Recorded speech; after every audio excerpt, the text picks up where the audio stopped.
She hadn't spoken in 3 days. Not a word, not a whisper, not even a cry. But when she finally did, it shattered hearts across the world. "I miss my daddy. He said he'd come back." That was all she said, and it was more than enough because that wasn't just grief speaking, that was the voice of a child who watched her hero vanish before her eyes. Malcolm Jamal Warner wasn't just her father, he was her whole world, and that world ended with a single wave. A simple beach trip, just another sunny day turned into tragedy when a gust of wind took her beach ball out to sea. "Daddy, my ball," she cried, and he smiled that calm, loving smile, the kind that made her believe nothing bad could ever happen. "Don't cry, baby, I'll get it back." Those would be his last words, and that smile would be the final image she'd carry for the rest of her life. What came next? No one saw coming. He ran into the water, arms out, chest deep, swimming hard against the current, but the ocean had other plans. Hidden beneath those calm waves was a deadly undercurrent, one that had already taken 2 lives that week. But there were no warning signs, no lifeguards, no flags, just families laughing, as danger waited in silence.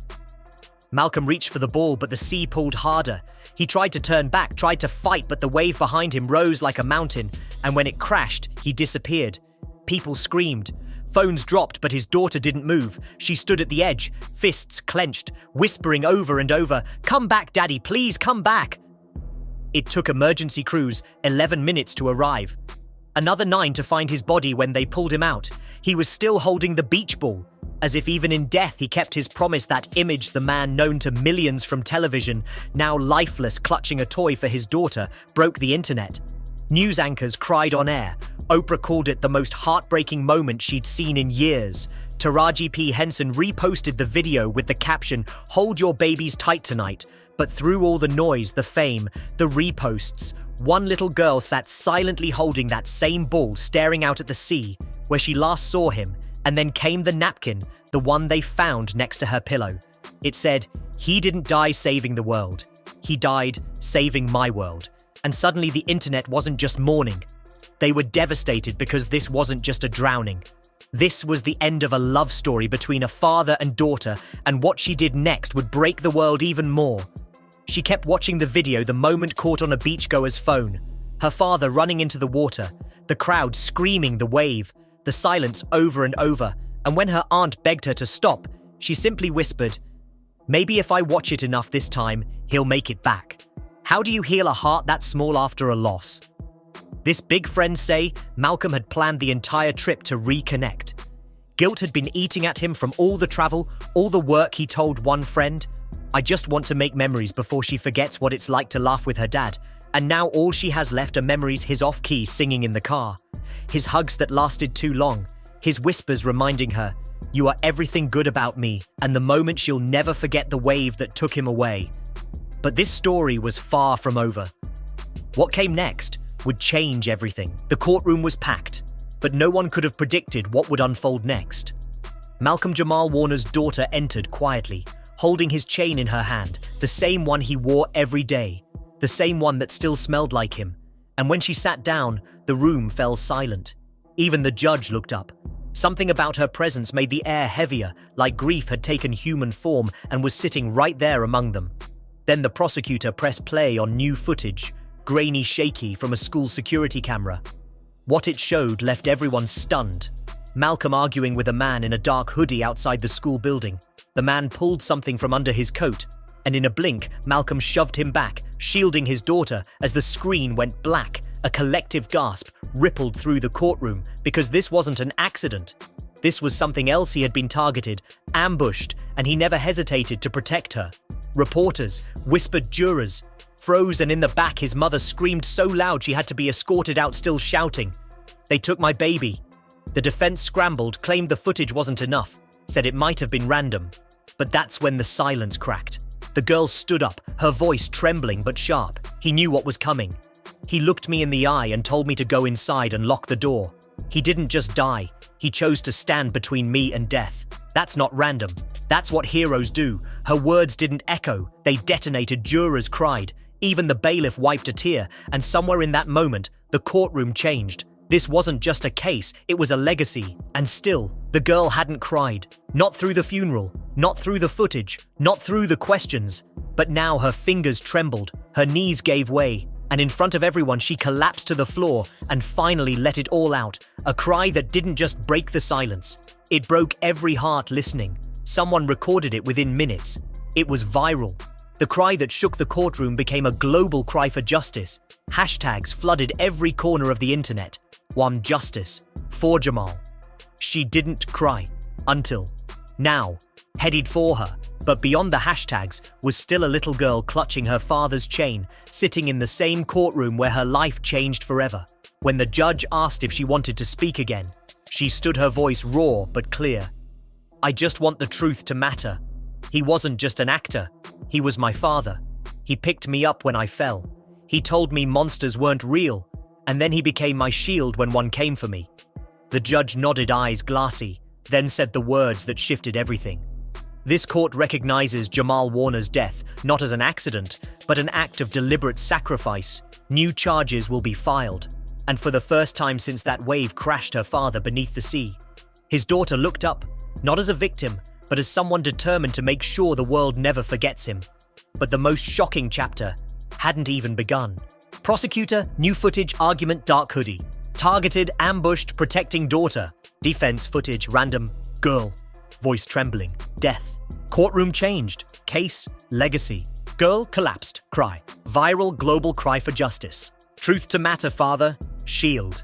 Jamal Warner's death, deliberate sacrifice. Daughter determined, father. The day of Malcolm Jamal Warner's funeral was unlike anything the world had seen. The church was silent but heavy, as if grief itself had wrapped around every mourner. Black veils, tears, and heartbreak filled every pew, but no one looked more shattered than his daughter standing at the casket, clutching the folded American flag, trembling, not speaking, not blinking, until she finally broke the silence. 5 words that dropped like thunder. "He died saving my life," gasps echoed through the room. No one, even the family, had known the full truth until now. The world had heard pieces, the drowning, the beach, the heartbreak, but not the other moment, not the fire, not the second sacrifice footage revealed only that morning was released during the service. Malcolm running barefoot into a burning house, his daughter trapped upstairs, a faulty lock, thick smoke, and he didn't hesitate. He broke down the door with his own body, lifted her out to a firefighter, and collapsed inside flames surrounding him alone, silent and burning when that footage ended. The priest turned away, overwhelmed. Even the toughest mourners wept, but then came a twist. No one expected. A woman stood at the back of the church, holding a young boy, whispers. Erupted. "Who is she? Why is she crying? Why does the child look just like Malcolm?" She walked forward, slowly placed a letter on the coffin, kissed it, and whispered something only his daughter could hear. The woman was his former fiancé, and the child, his hidden son, protected from the press, from the world. Even from his daughter Malcolm, hadn't just left behind a legacy. He left behind secrets, the letter handwritten and soaked in tears, read to my children. "Both of you, you are the best parts of me. I didn't get it right. I know that now. But I'd trade my life 1,000 times to keep you safe. I hope one day you'll find each other and forgive me." His daughter froze, her heart already torn.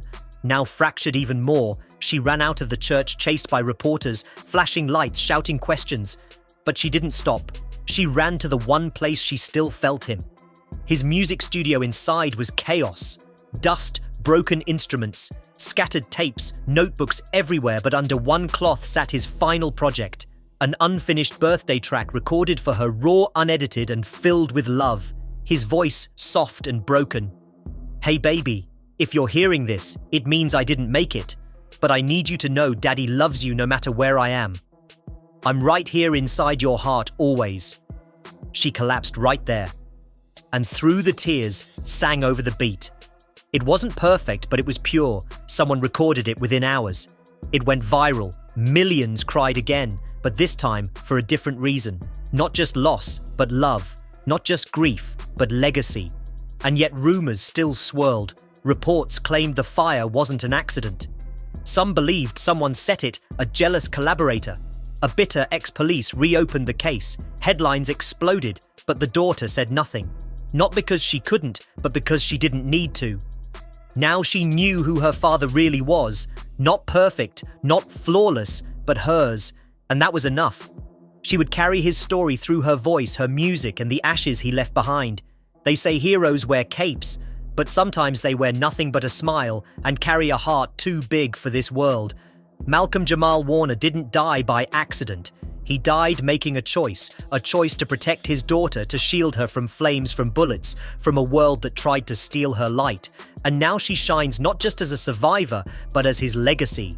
And though headlines may fade and hashtags get buried in algorithms, the truth remains: a little girl lost her father and found her voice, and every time she sings, it's him echoing back. So before you scroll away, remember him, not just as an actor, not just as a name, but as a father who gave everything for love. Drop a heart in the comments if this story moved you, and share it with someone who's ever lost a parent.